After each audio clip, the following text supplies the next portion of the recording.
नमस्कार, मैं रवीश कुमार। क्या अदानी ग्रुप पर लगे फ्रॉड के आरोप एलआईसी को भी ले डूबेगा?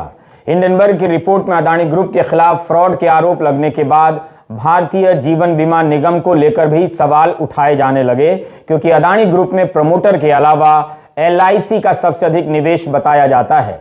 भारतीय जीवन बीमा निगम ने अपने निवेशकों में भरोसा बनाए रखने के लिए एक बयान जारी किया है। आज मार्केट में अदानी समूह के एफपीओ का सब्सक्रिप्शन पूरा हो गया। अबू धाबी के एक समूह ने $400 मिलियन का निवेश कर दिया है। क्या इसके पीछे भी कोई राज है? सवाल है कि हिंडनबर्ग ने अपनी रिपोर्ट में जो आरोप लगाए हैं, क्या सरकार उसकी जांच करेगी? सेबी की तरफ से कोई जांच होगी? अदानी समूह के कुछ शेयरों के दाम में सुधार देखे गए हैं, लेकिन जो गिरावट आई है उसकी रिकवरी अभी दूर नजर आती है। अदानी समूह के शेयरों की खराब हालत को देखकर उसे लोन देने वाले या इक्विटी खरीदने वाले बैंकों और एलआईसी को लेकर चिंताएं जाहिर की जा रही हैं। बैंकों और एलआईसी की तरफ से सफाई आ गई है कि चिंता की कोई बात नहीं है, मगर चिंता की लकीरें यहां वहां दिखाई भी दे रही हैं। क्या एलआईसी अदानी ग्रुप को बचा रहा है, जिसके कारण उसे घाटा हो रहा है? इन आरोपों में कितना दम है, इन सब पर बात करेंगे। आप देख रहे हैं रवीश कुमार ऑफिशियल। हम यूट्यूब पर भी हैं और फेसबुक पर भी। इस खबर को ध्यान से देख लीजिए। मिंट अखबार में छपी है। शाहीन घोष की खबर में 2 वरिष्ठ बैंकरों से बातचीत का ब्यौरा है। इन बैंकरों के नाम नहीं है, ऑफ रिकॉर्ड बयान है। मिंट लिखता है कि 2 वरिष्ठ बैंकरों ने कहा है कि भारतीय रिजर्व बैंक ने उनके बैंक से जानकारी मांगी है कि अदानी ग्रुप में कितने पैसे लगे हैं। यह पिछले हफ्ते की बात है। इसका मतलब है कि बैंकों ने जो लोन दिए हैं या निवेश किए हैं, उसके डूबने की आशंका को लेकर रिजर्व बैंक भी चिंतित है। शाहीन घोष की रिपोर्ट में लिखा है कि हिंडनबर्ग की रिपोर्ट आने के बाद बैंकर सतर्क हो गए हैं। भले ही अदानी ग्रुप ने हिंडनबर्ग की रिपोर्ट को दुर्भावनापूर्ण से लेकर फर्जी बताया है, झूठ का पुलिंदा बताया है, लेकिन बाजार के भीतर इसे लेकर कान खड़े हो गए हैं। हिंदी प्रदेश के दर्शकों, क्या आपके अखबारों में यह सब विस्तार से छप रहा है? आप अखबार और चैनल के पैसे देते हैं। आप सिंपल हिसाब समझिए, आपकी जेब पर डाका डाला जा रहा है और आपसे ही पैसा लेकर अखबार और चैनल उसकी खबरें गायब कर दे रहे हैं। अगर ऐसा नहीं हो रहा है तो अच्छी बात है, लेकिन ऐसा हो रहा है तो क्या यह अच्छा है? गोदी मीडिया से पूछिए कि भारत की सबसे बड़ी कंपनी समूह पर फ्रॉड के आरोप लगे हैं, उसकी क्या रिपोर्टिंग है? क्या खारिज कर देने से काम हो जाता है? मिंट की रिपोर्ट कह रही है कि बैंक सतर्क हो रहे हैं, भारतीय रिजर्व बैंक उनसे पूछ रहा है। फिर ये सारी बातें ऑफ रिकॉर्ड क्यों छप रही हैं?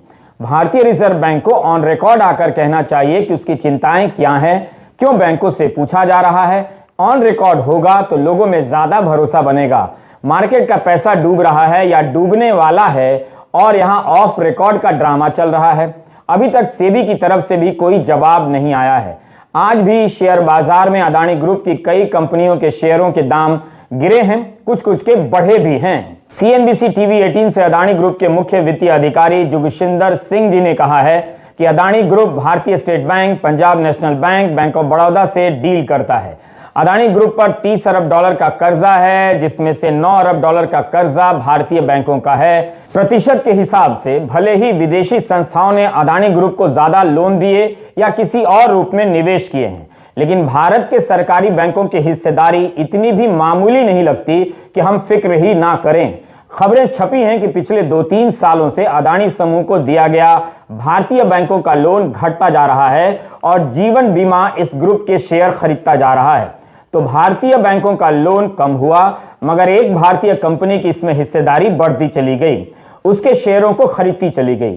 क्या इसे किसी पैटर्न के रूप में देखा जा सकता है कि लोन का हिस्सा कम कर निवेश का हिस्सा बढ़ा दिया जाए? हम इन मामलों के विशेष जानकार तो नहीं हैं, इसलिए सहज बुद्धि से सवाल कर रहे हैं। वैसे अदानी ग्रुप संकट में आया तो उसे लोन देने वाली विदेशी संस्थाएं भी संकट में आ सकती हैं और तब यह भारत की छवि के लिए अच्छा नहीं होगा। इन विदेशी संस्थाओं ने इसी भरोसे लोन दिया होगा कि भारत की कंपनी है तो नियम कानून से चलती होगी, कोई फ्रॉड हो ही नहीं सकता। हिंडनबर्ग की रिपोर्ट के आने के बाद जिस तरह से पहले की कंपनियां बर्बाद हुई हैं, अगर वैसा कुछ हो गया तो क्या भारतीय बैंक या विदेशी संस्थाएं इस झटके को बर्दाश्त कर पाएंगी? क्या इसीलिए भारतीय रिजर्व बैंक ने बैंकों से उनके लोन का हिसाब पूछा है, जिसकी रिपोर्ट मिंट में छपी है? अगर भारतीय बैंकों पर किसी भी तरह का खतरा है तो भारत पर यह हमला बाहर से नहीं हुआ है, अंदर से हुआ है।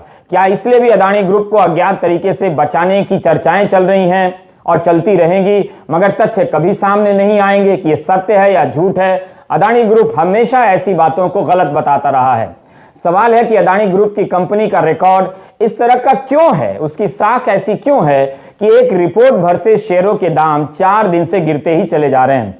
क्या यह भारत पर भीतर से हमला नहीं है?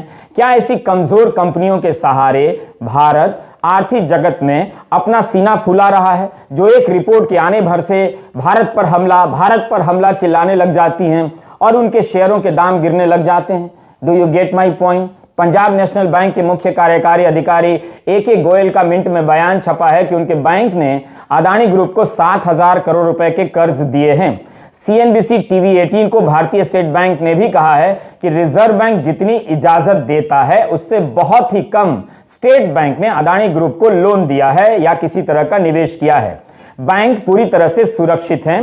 स्टेट बैंक के प्रबंध निदेशक ने CNBC TV 18 से कहा कि अदानी ने जो भी खरीदा है उसमें भारतीय बैंकों की हिस्सेदारी नहीं है, एक्विजिशन में विदेशी बैंकों या संस्थाओं की है। CNBC TV 18 की रिपोर्ट में लिखा है कि भारतीय स्टेट बैंक ने यह नहीं बताया है कि अदानी ग्रुप पर बैंक का कितना लोन है। हांगकांग के capital markets and investment group CLSA का हवाला देते हुए अखबार ने लिखा है कि अदानी ग्रुप की चोटी की 5 कंपनियों पर 2 लाख करोड़ से अधिक के उधार हैं। भारतीय बैंकों ने 81,000 करोड़ से ज्यादा के लोन दिए हैं। स्टेट बैंक ने कहा है कि हम बिल्कुल भी चिंतित नहीं हैं। CLSA ने भी कहा है कि भारत के सरकारी बैंकों के लोन की हिस्सेदारी बहुत ही कम है, यानी विशेष चिंता की बात नहीं।